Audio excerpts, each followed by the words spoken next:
All right, everyone, welcome back for another deep dive. Mhm. Today we're going to be tackling Okay. Brianna Wiest's The Mountain Is You. Ah, Um, I'm super excited about this one. I know you are too. absolutely. And we're just going to dive right into all the notes, all the highlights, and see what kind of a treasure trove we can pull out of this. Yeah, so I think what's really interesting is how Wyest uses that central metaphor of the mountain, to represent kind of the internal roadblocks that we all face. Yeah. It's like a really clever way, I think, to help visualize the self-sabotaging behaviors, the things that hold us back.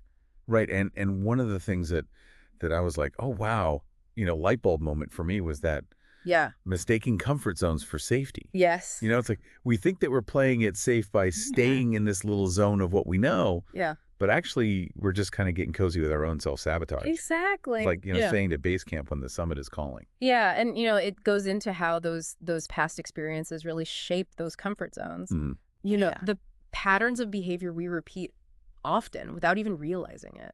It's funny you say that Yeah. because I actually, I reading the book and I was like, oh my gosh, I am doing this right now. All right. I have this huge project at work that I have been putting off. Yeah. And I keep blaming it on my schedule and Yes. so many other things that are going on. Right. But really it's like I'm terrified of failing. Uh-huh. And that terror goes all the way back to Wow. something that happened years ago where I got some pretty harsh criticism on something and it just like totally shut me down. Yeah. And you mentioned anxiety in your notes. Yeah. Remember that section about how past criticism can lodge itself in our minds and make us so afraid to take risks even years later? Right. I think, for you, that's something to consider. Like, is that fear of failure maybe part of your personal mountain that you're grappling with? Whoa. Okay. So there's a lot of self-reflection going on here. Definitely. Yeah. But how do we actually move past this stuff?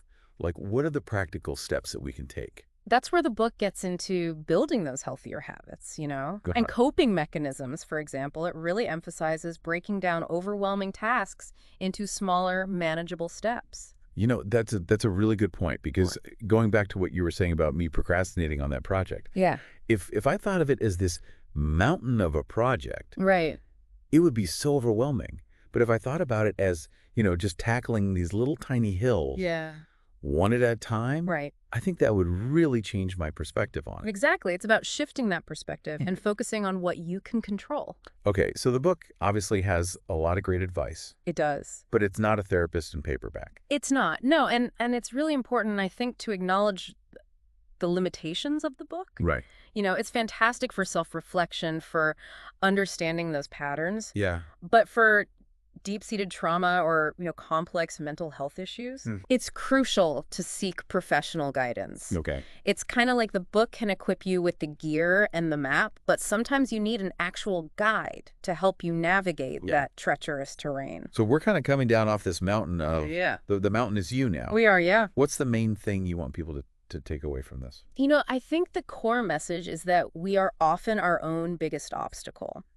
Recognizing that is really the first step towards change. Yeah. Think about it like, what is your personal mountain? Yeah. What is that challenge that's standing between you and what you want to achieve? Right. And then even taking small steps to overcome it can lead to incredible growth. Yeah, that's awesome. I really appreciate this conversation. Yeah, this was good. This book, The Mountain Is You, has given us a lot to think about. It has. So to our listener out there, take a minute and really think about what your mountain is. Yeah. And just remember, even the highest peak can be conquered one step at a time. One step at a time. Thanks for joining us for this deep dive, and we'll see you next time. See you later. Bye.